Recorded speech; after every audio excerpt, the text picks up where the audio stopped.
सास बहू के झगड़े। ये दुनिया बहुत अजीब है। ये प्यार लेना तो चाहती है पर बदले में प्यार देना नहीं जानती।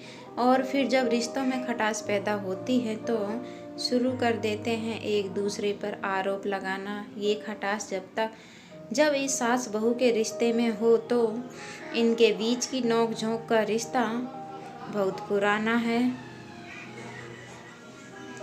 सास बहू जब प्यार से रहे तो किसी माँ बेटी से कम नहीं, लेकिन क्या हो जब इनके बीच आपसी तकरार हो तो ध्यान में आता है झगड़े और कलेश।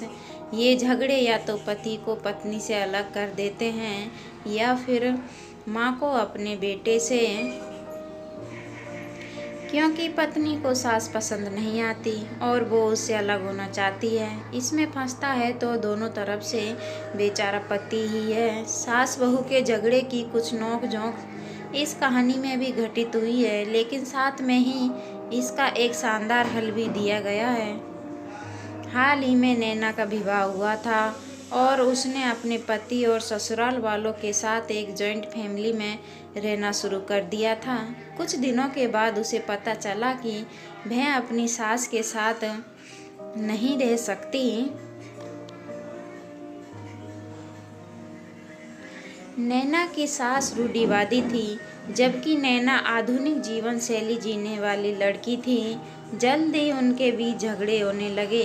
कई महीनों के बीत जाने के बाद भी दोनों में से कोई भी अपना व्यवहार बदल नहीं पाया। समय के साथ साथ नैना और ज़्यादा आक्रामक हो गई और उसने अपनी सास से नफरत होने शुरू हो गई। वह सोचने लगी कि कैसे अपनी सास से छुटकारा पाया जाए। एक बार हमेशा की तरह जब उसने अपनी सास से झगड़ा किया और उसके पति ने अपनी माँ का साइड लिया, तब नैना गुस्सा हो गई और अपने मायके चली गई। नैना के पिता एक केमिस्ट थे। उसने अपने पिता को पूरी बात बताई। उसने अपने पिता से कहा कि उसे थोड़ा जहर दे दे ताकि वह अपनी सास के खाने में मिलाकर उससे छुटकारा पा सके, नहीं तो वह अपने पति के घर वापस नहीं जाएगी। नैना के पिता को यह सब जानकर काफ़ी दुख हुआ और उन्होंने अपनी बेटी से कहा, अगर तुम अपनी सास को जहर देती हो तो तुम और मैं दोनों जेल जाएंगे। ऐसा करना ठीक नहीं है।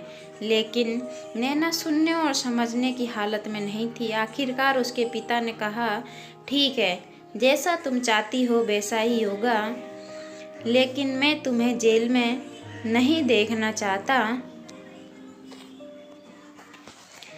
उसके पिता अंदर से पाउडर लाए और कहा, हर दिन जब तुम दोपहर का भोजन या रात का भोजन करते हो तो अपनी सास के खाने में इसे मिला देना। इससे धीरे धीरे कुछ महीनों में वो मर जाएगी और लोग सोचेंगे कि वह प्राकृतिक रूप से मरी है। उन्होंने यह भी कहा, क्योंकि किसी को भी तुम पर शक नहीं होना चाहिए, इसलिए आज से तुम अपनी सास के साथ नहीं लड़ोगी बल्कि तुम उनकी देखभाल करोगी। भले ही वो कुछ भी कहे, तुम गुस्से से बात नहीं करोगी और हमेशा शांत रहोगी। नैना सहमत हो गई और अपने ससुराल वापस आ गई और अपने पिता की सलाह के अनुसार उसने अपनी सास के खाने में पाउडर मिक्स करना शुरू कर दिया और बड़े ही प्यार के साथ बात करना शुरू कर दिया। समय बीतने के साथ साथ नैना की सास का नेचर भी बदलना शुरू हो गया, क्योंकि नैना अब अपनी सास की बहुत देखभाल करने लगी थी। इसलिए उसकी सास भी उसके प्रति विनम्र होने लगी और प्यार से बात करने लगी। 5 महीने बीत गए और नैना खाने में पाउडर मिक्स कर रही थी, लेकिन अब घर का वातावरण बदल गया। कोई झगड़े नहीं थे, दोनों एक दूसरे की तारीफ करते। अब ऐसा लगता था मानो दोनों को रिश्ता माँ और बेटी का रिश्ता हो। अब नैना को चिंता होने लगी कि पाउडर की वजह से उसकी सास जल्द ही मर जाएगी। वह अपने पिता के घर पर गई और उनसे कहा, पिताजी, कृपया मुझे उस जहरीले पाउडर के प्रभाव को ठीक करने के लिए इलाज बताएं। मैं अपनी सास को खोना नहीं चाहती। वह मेरी माँ की तरह है और मैं उससे अब बहुत प्यार करती हूँ। उसके पिता मुस्कुराए और कहा, कौन सा जहर? मैंने तुम्हें बस एक स्वीटनर दिया था।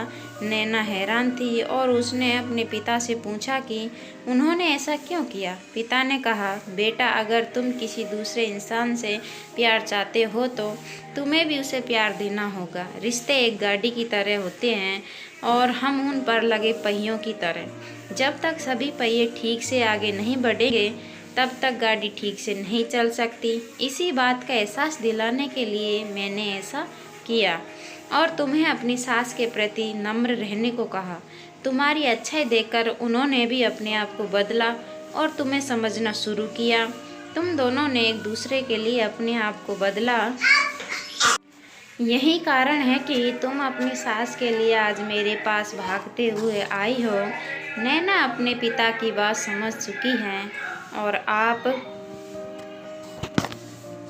हर इंसान अपनी परिस्थितियों का शिकार होता है। यह अक्सर कई मतभेदों को जन्म दे सकता है। हालांकि हमें एक दूसरे को समझने की कोशिश करनी चाहिए और एक दूसरे के साथ एक स्वस्थ संबंध बनाने के लिए थोड़ा अपने आप को भी बदलना चाहिए।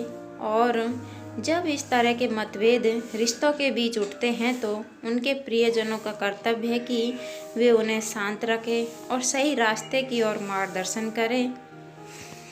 Thank you. Watch my video. Like and subscribe करें और कमेंट करें, शेयर करें और कमेंट करके बताएं आपको वीडियो कैसा लगा। Thank you.